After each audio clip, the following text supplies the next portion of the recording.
여기는 청와대입니다. 청와대 본관입니다.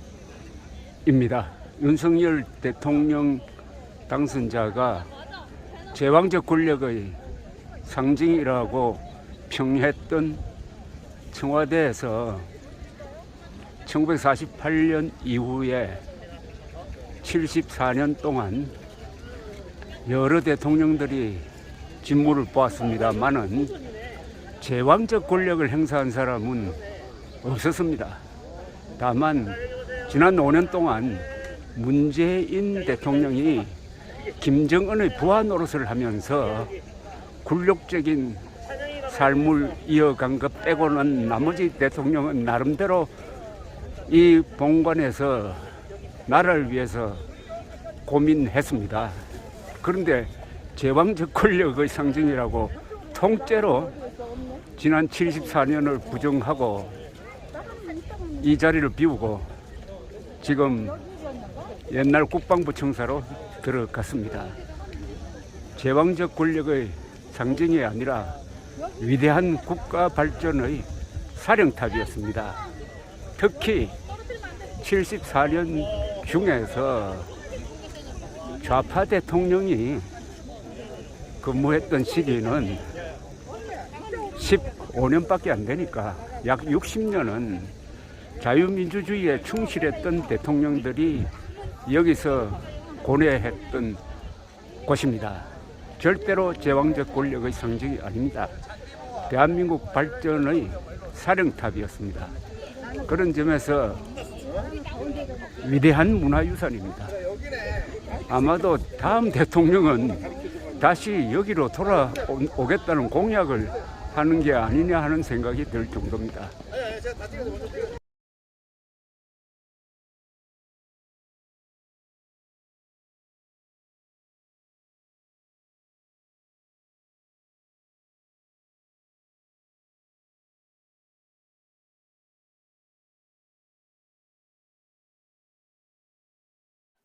우파 시민운동을 하시는 분이 이틀 전에 저에게 메시지를 보내왔습니다. 제가 그걸 켜서 읽어보다가 갑자기 혈압이 올랐습니다. 밥맛이 떨어졌습니다. 정남이가 딱 떨어지는 그런 기분이었습니다. 한번 소개를 해드리겠습니다. 이게 지금 대통령 집무실 홈페이지에 들어가 보면은 보이는 메시지입니다. 이렇게 되어 있습니다.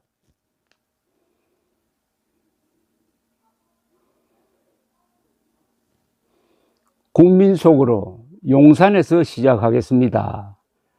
읽어드리겠습니다. 어떤 메시지가 올라와 있는지. 국민 속으로 용산에서 시작하겠습니다. 지금의 청와대는 조선 총독부 관저 경무대에서 이어진 권위주의 제왕적 대통령 문화의 상징이었습니다. 한번 다시 읽어드리겠습니다. 이게 문제의 대목입니다. 지금 청와대는 조선 총독부 관저 경무대에서 이어진 권위주의 제왕적 대통령 문화의 상징이었습니다. 윤석열 정부는 국민께 약속드린 국민과의 소통을 반드시 실천하겠습니다. 새로운 대통령 집무실은 용산공원을 거닐며 대통령이 일하는 모습을 보는 소통의 공간이 될 것입니다. 백악관 부지의 3배에 달하는 현 청와대는 과거와 미래를 연결하는 우리 역사문화 공간으로 만들어 국민 품으로 돌려드립니다. 이곳 용산에서 새로운 대한민국이 시작됩니다. 감사합니다.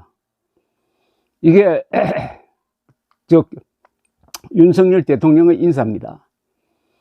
첫 문장이 이렇게 시작될 수가 있습니까? 지금의 청와대는 조선 총독부 관저 경무대에서 이어진 권위주의 제왕적 대통령 문화의 상징이었습니다.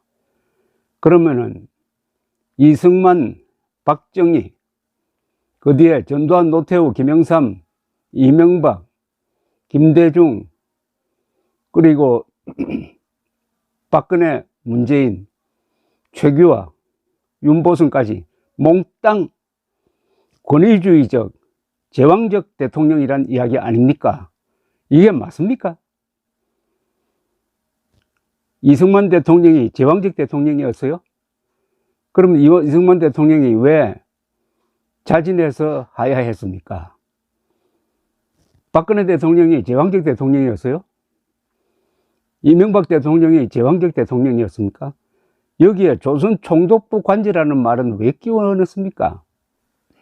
이 청와대 홈페이지에 이 글을 읽고 있으면은 윤석열 대통령은 이승만, 박정희를 포함한 전직 대통령들을 몽땅 권위주의적 대통령, 제왕적 대통령으로 보고 자기 혼자만 소통을 잘하고 자기 혼자만 민주적 대통령이라고 생각한다는 것을 알 수가 있습니다. 이런 유화 독존이 어디 있습니까? 이거는 문재인을 능가합니다. 문재인은 그래도 자기가 세 번째 민주대통령이라고 했습니다.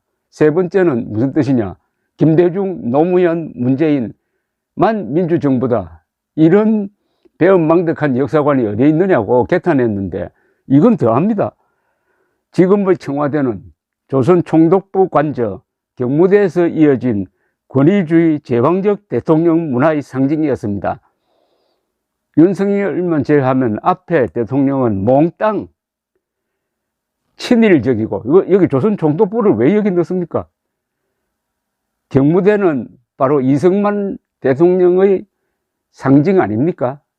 경무대에서 집무하신 분은 이승만 대통령 한 분밖에 없습니다. 그것도 이승만 대통령을 딱 찍어가지고 권위주의 제왕적 대통령이고 윤석열 대통령만이 소통을 잘하고 자유민주적 신념이 강한 대통령이다.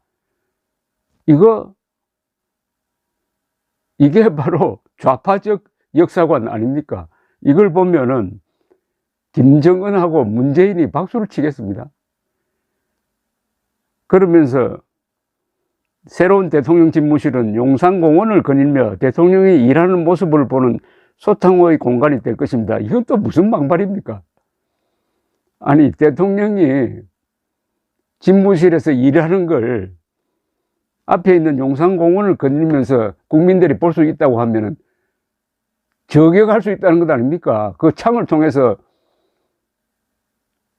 총을 쏘면은 어떻게 되는 겁니까? 세상에 이런 대통령 집무실이 어디 있습니까? 백악관에서 이렇게 합니까? 청와대는 실컷 마음껏 모독을 하더니 갑자기 이 국방부 집무실은 무슨 어디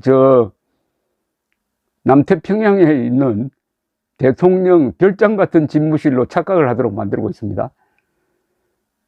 대통령이 일하는 모습을 왜 우리가 봐야 합니까?